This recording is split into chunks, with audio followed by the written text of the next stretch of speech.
Welcome to AK study network.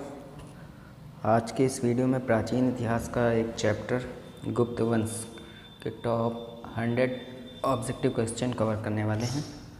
तो चलिए शुरू करते हैं। क्वेश्चन नंबर 1, गुप्त वंश का संस्थापक कौन था? तो इसका राइट आंसर हो जाएगा ऑप्शन सी, श्रीगुप्त था। क्वेश्चन नंबर 2 देखते हैं, गुप्त किसके सामंत थे? तो इसका आंसर हो जाएगा ऑप्शन बी, कुषाणों के सामंत थे। क्वेश्चन नंबर 3 देखते हैं, गुप्त वंश के किस शासक ने सर्वप्रथम महाराजाधिराज की उपाधि धारण की? तो इसका राइट आंसर हो जाएगा ऑप्शन बी, चंद्रगुप्त ने सर्वप्रथम महाराजाधिराज की उपाधि धारण की थी। क्वेश्चन नंबर 4, सूची 1 और सूची 2 को सम्मिलित करना है इसमें। तो इसका प्रयागराज का समुद्रगुप्त से हो जाएगा, विंसेंट का हो जाएगा कुमारगुप्त से, भितरी को स्कंदगुप्त से, मंदसौर वर्तमान का बंद हुआ है दमन से। तो इसका राइट आंसर हो जाएगा ऑप्शन ए।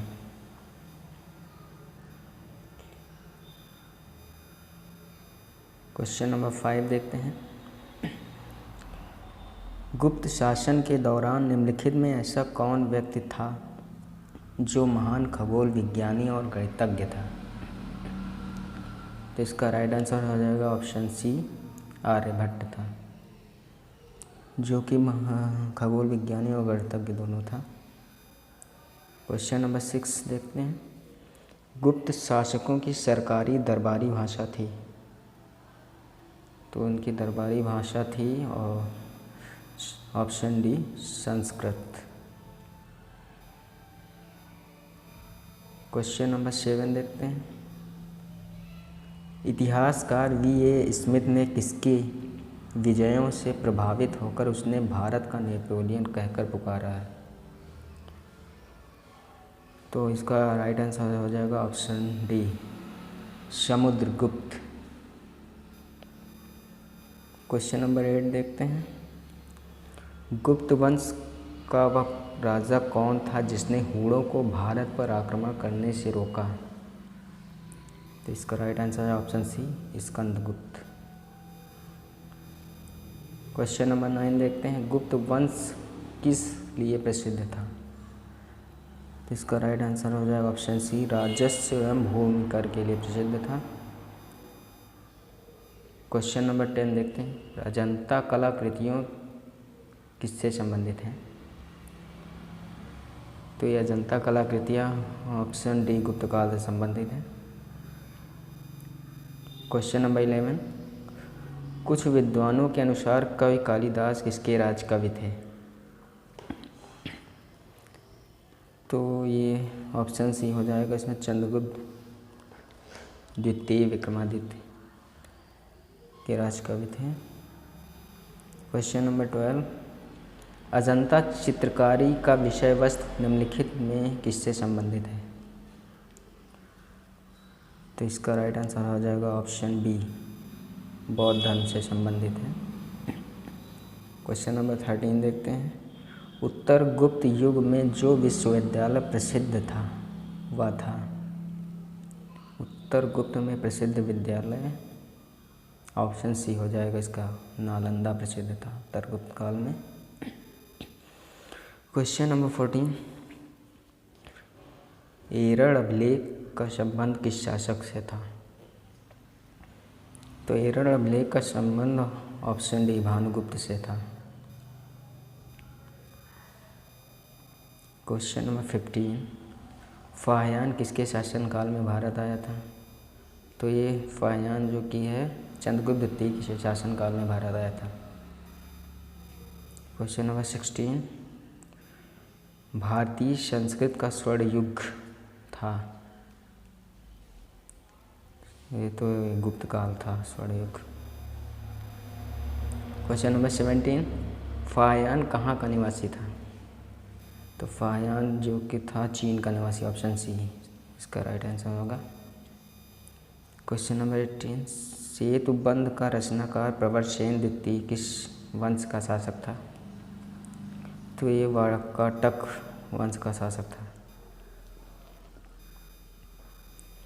क्वेश्चन नंबर 19, किस गुप्तकालीन शासक को कविराज कहा गया है?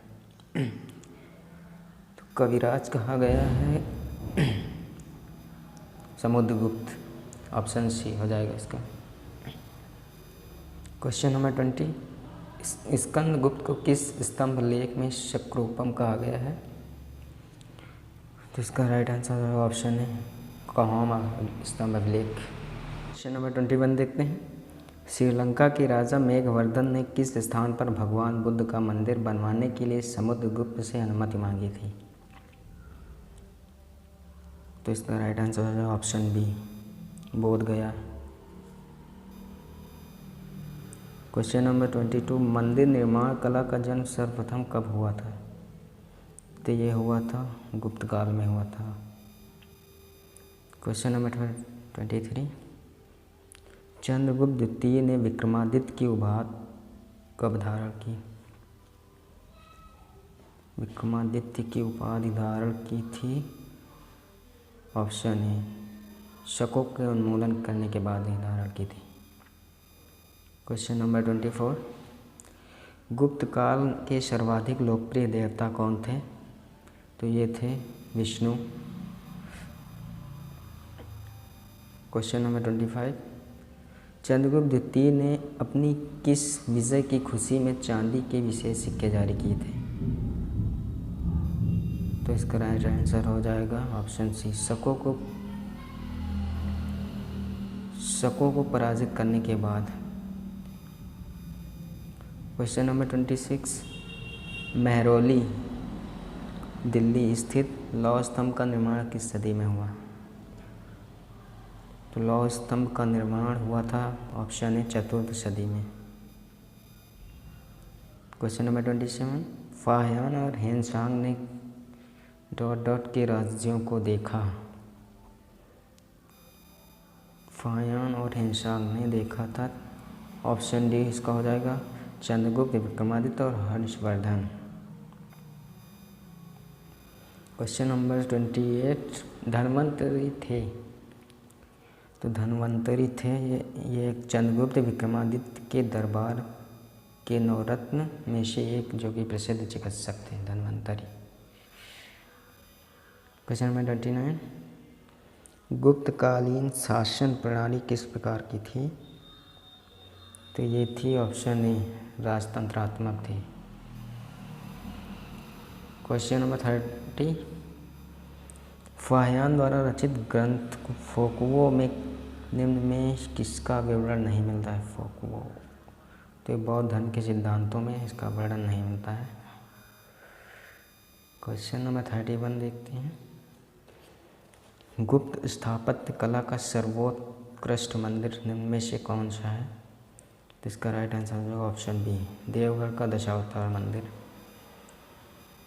क्वेश्चन नंबर 32, अजंता की गुफाओं में किन गुफाओं का निर्माण गुप्त काल में हुआ था? तो ये हुआ था ऑप्शन सी 16, 17, 19 की निर्माण हुआ था। क्वेश्चन नंबर 33, अमरकोश के लेखक अमर सिंह किस शासक के दरबार से जुड़े थे? तो ये चंद्रगुप्त द्वितीय के दरबार से जुड़े थे। क्वेश्चन नंबर 34, चंद्रगुप्त गुप्त संवत 319 से 320 को प्रारंभ करने का श्रेय किसे दिया जाता है? तो ये श्रेय दिया जाता है ऑप्शन ए चंद्रगुप्त प्रथम को दिया जाता है। क्वेश्चन नंबर 35, चंद्रगुप्त प्रथम ने गुप्त संवत का प्रारंभ किस उपलक्ष्य में किया? तो इसका राइट आंसर ऑप्शन ए अपने राज्यारोहण के स्मारक के रूप में किया था। क्वेश्चन नंबर 36, प्रयाग प्रशस्ति अभिलेख का लेखक हर्षण किस शासक का दरबारी कवि था? तो ये इसका right answer option A Samudragupta का दरबारी कवि था। क्वेश्चन नंबर 37, गुप्त काल को प्राचीन भारत का क्लासिकल युग क्यों कहा जाता है? तो इसका राइट आंसर ऑप्शन बी कला व साहित्य के क्षेत्र में अपने चरमोत्कर्ष पर पहुंचने के कारण। क्वेश्चन नंबर 38, सारनाथ के धमेक स्तूप का निर्माण किस काल में हुआ? तो धमेक स्तूप का निर्माण ऑप्शन डी गुप्त काल में हुआ था। क्वेश्चन नंबर 39, गुप्त काल की सोने की मुद्रा कहा जाता था?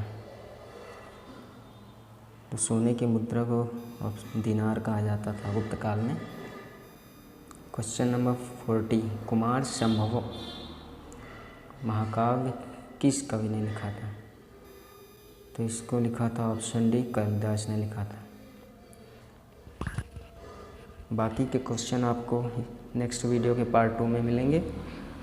अगर यह वीडियो आपको पसंद आए तो चैनल को सब्सक्राइब करना ना भूलें।